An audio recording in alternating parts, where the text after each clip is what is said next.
I'm Tracy Baxter with today's Record Newswatch. It's the latest brush with the law for Monticello Mayor Gordon Jenkins, who's been charged with obstructing governmental administration and disorderly conduct following an altercation outside his Broadway store Tuesday, where an intervening police officer was injured. Village police say Mayor Jenkins threw a punch at a man and accidentally hit an officer in the back of the head.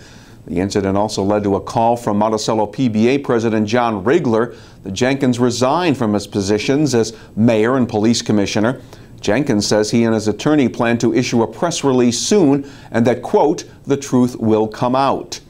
Back in April of 2011, Jenkins pleaded guilty to 5 misdemeanors for selling knockoff shoes at his Monticello store. Under terms of the plea, he was allowed to remain in office and was later reelected. A hearing to determine the mental competency of a man awaiting trial for a murder for hire scheme was put off today in Orange County Court for medical reasons. Brooklyn Rabbi Victor Colton's hearing was rescheduled for August 17th following word that Colton had been admitted to a hospital for an undisclosed medical condition. Colton's challenging the ruling that he's competent to assist in his own defense for his role in the 2010 execution-style shooting deaths in Newburgh. A former Town of Lloyd police officer Frank Piscopo and his nephew Gerald Piscopo of Highland. Prosecutors say Colton owed the victims money and that he hired 2 men to kill them. Craig Fennell and Frank Lewis pled guilty last October to conspiracy charges for their roles in the plot.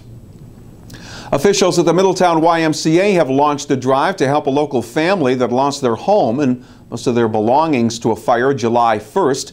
That gutted the interior of their Commonwealth Avenue home. The family of 4, including a 12-year-old boy and 16-year-old girl, awoke to the sound of the smoke alarm and escaped by jumping out a second-floor window. Neighbor and YMCA official Debbie Brain is reaching out to fellow neighbors and YMCA members for gift card donations that can help the uprooted family buy clothing and food. The family also lost a car in the fire. A private funeral service will be held Friday at West Point for a Major Paul Volke, the Academy graduate and member of the Monroe-Woodbury class of 1994, who was killed June 22nd during a tour of duty in Afghanistan. He was 36 years old. During his 14-year military career as an infantry officer, Major Volke earned a number of awards, including the Bronze Star Medal and Meritorious Service Medal. Following the service, Major Volke will be buried at the West Point Cemetery. He leaves behind a wife and 2 young sons.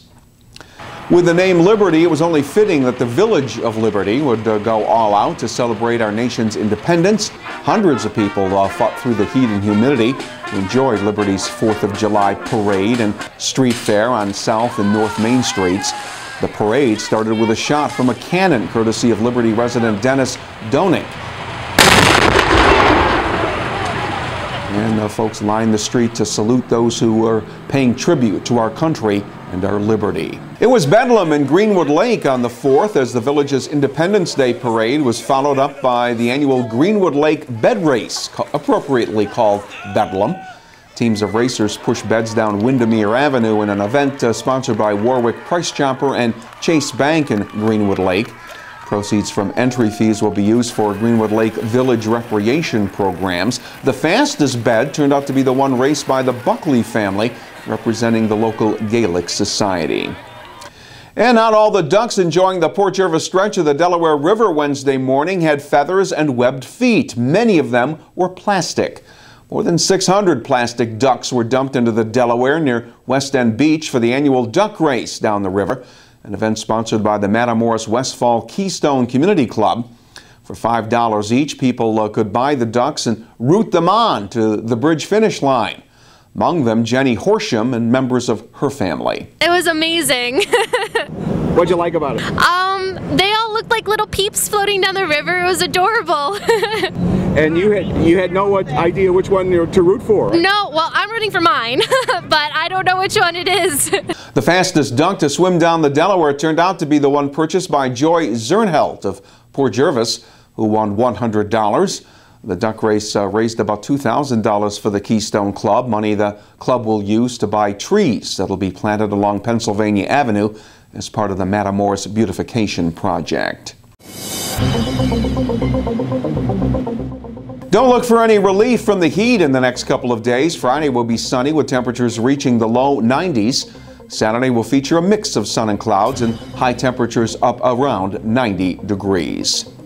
Keep checking back here at Record Online for breaking news updates and get all the news and features important to you in the Friday edition of the Times Herald Record. For Record Newswatch, I'm Tracy Baxter.